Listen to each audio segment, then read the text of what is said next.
हाँ तो प्यारे बच्चों, गुड मॉर्निंग। आज 11 नवंबर 2020 वर्कशीट नंबर 12 को डिस्कस करते हैं।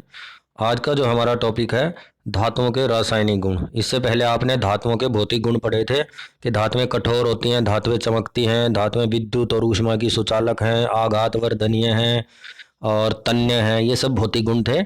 आज हम रासायनिक गुण के बारे में चर्चा करेंगे। सबसे पहले यदि कोई धातु ऑक्सीजन के साथ क्रिया करती है तो धातु का ऑक्साइड बनेगा। धातु जब ऑक्सीजन से क्रिया करेगी तो धातु का ऑक्साइड बनेगा। इसका एक उदाहरण दिया है।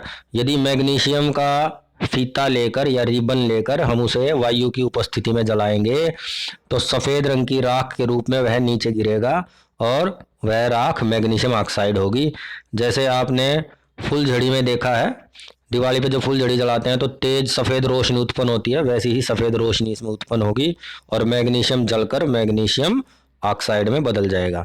इसी प्रकार यदि लोहे का कोई भी सामान है और वह वायुमंडल में खुला रखा है तो वायुमंडल में ऑक्सीजन और जल दोनों से वह क्रिया कर कर आयरन ऑक्साइड बना देगा, जो कि जंग के नाम से मशहूर है। आपको पता है यदि वायुमंडल में कोई भी लोहे की बनी हुई वस्तु आपने खुली रख दी तो उस पर आयरन ऑक्साइड बन जाएगा और उसे ही हम जंग लगना कहते हैं। इसके अलावा एक यहाँ पर एक्टिविटी आपको अलग से बताई है, ध्यान से देखिए। अगर कोई तांबे का बर्तन आपने देखा है, तांबे का बर्तन कॉपर बोलते हैं जिसे, वह वायुमंडल में खुला रखने पर उस पर एक हल्के हरे रंग की परत जम जाती है। वह हल्का हरा रंग वास्तव में कॉपर हाइड्रोक्साइड व कॉपर कार्बोनेट दो पदार्थों का मिश्रण है। यह क्रिया यहाँ पर बताई है।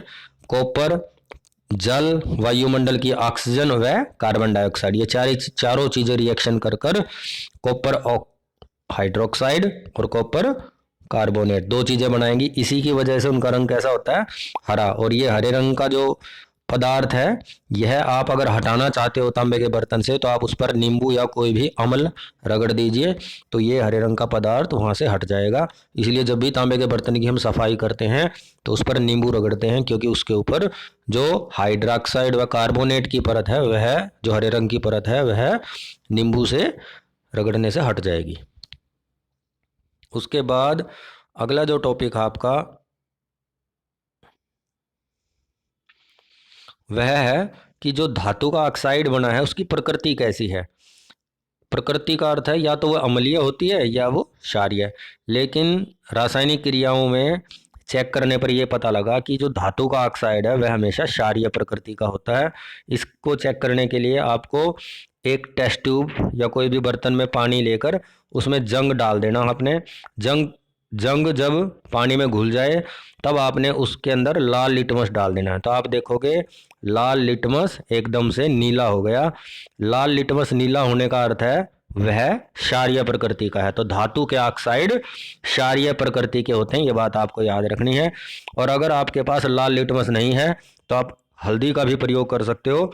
हल्दी जो कि पीले रंग की है, क्षार में मिलते ही वह एकदम से लाल हो जाएगी।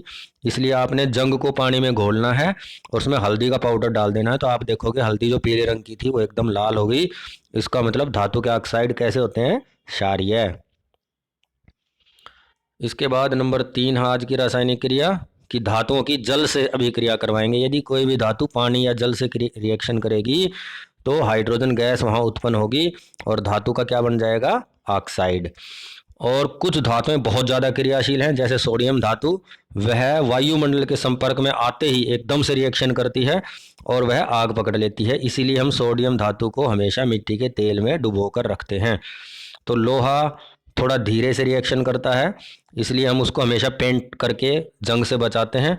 सोना जल से रिएक्शन ही नहीं करता, इसलिए सोने के आभूषण बनाए जाते हैं, क्योंकि उसकी चमक खत्म ही नहीं होती। और लास्ट में एक लाइन लिखी है कि हम ये निष्कर्ष निकाल सकते हैं कि धातुओं की जल के साथ जो क्रिया है वह अलग अलग गति से होती है। अगर धातु बहुत ज़्यादा क्रियाशील है जैसे सोडियम है तो वो एकदम से रिएक्शन कर जाएगी। अगर कम क्रियाशील है तो रिएक्शन धीरे धीरे होगी। तो अब आज के क्वेश्चंस के ऊपर चर्चा कर लेते हैं।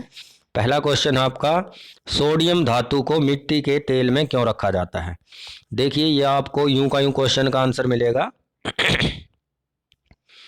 ये आपको यहाँ से लिखना है, ये यहाँ पर दिख रहा है आपको, सोडियम धातु बहुत अधिक अभिक्रियाशील है, यहाँ से लेकर इसलिए इसे मिट्टी के तेल में रखा जाता है, यहाँ तक का आपने लिखना है। समझा मैं चुका हूँ इसको।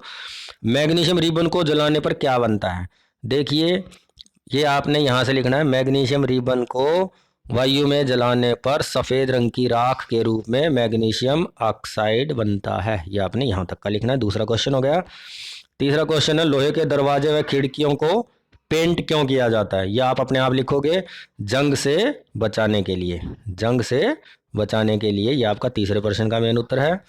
और चौथा आपका क्वेश्चन है, धातु के ऑक्साइड की प्रकृति कैसी होती है? ये मैं आपको बता चुका हूं। चौथे में क्या लिखोगे? धातु के ऑक्साइड की प्रकृति क्षारीय होती है। तो ये आपकी आज की वर्कशीट थी। हालांकि ये चैप्टर मैं आपको ऑनलाइन क्लासेस में करवा चुका हूँ और इसे आप ध्यान से कीजिए, क्योंकि यूनिट टेस्ट में जो चैप्टर आपका आएगा उसमें यह चैप्टर भी शामिल है, तो इसलिए इसे ध्यान से कीजिए। Thank you.